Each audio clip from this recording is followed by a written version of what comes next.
নমস্কার বন্ধুরা, আজকে আপনাদের সাথে শেয়ার করে নেব ভোজন চ্যানেলে নিরামিষ মানকচুর ডালনার রেসিপি। বাজার থেকে আনা কচুগুলোকে পিস করে নিয়ে তারপরে ভালো করে নুন মাখিয়ে রানিং ওয়াটারে বেশ কিছুক্ষণ সময় ধরে ধুয়ে নিয়েছি। তারপরে নুন দিয়ে সেদ্ধ করে নিয়েছি। সেদ্ধ করা জল ঝরানো কচুগুলো গরম সর্ষের তেলে দিয়ে নুন, হলুদ আর লঙ্কা গুঁড়ো দিয়ে ভেজে নিচ্ছি।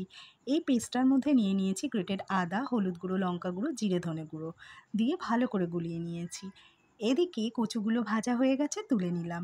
সামান্য তেল অ্যাড করে দিলাম, জিরে আর শুকনো লঙ্কা ফোড়ন দিয়ে দিয়েছি। সেদ্ধ করা আলুর টুকরোগুলো দিয়ে একটু ভেজে নিচ্ছি। এবার দিয়ে দিলাম হিং ফোড়ন। ব্যাস, এখন দিয়ে দিচ্ছি গুলে রাখা মশলাটা। এবার ভালো করে কষিয়ে নেব। স্বাদ মতো নুন অ্যাড করে দিলাম আর সামান্য চিনি অ্যাড করেছি। সব শেষে দিয়ে দিলাম শাহি গরম মশলা গুঁড়ো। এবার ভালো করে কষিয়ে নিচ্ছি মশলা। তেলও রিলিজ করে গেছে। এখন দিয়ে দেব 1 স্পুন ঘি।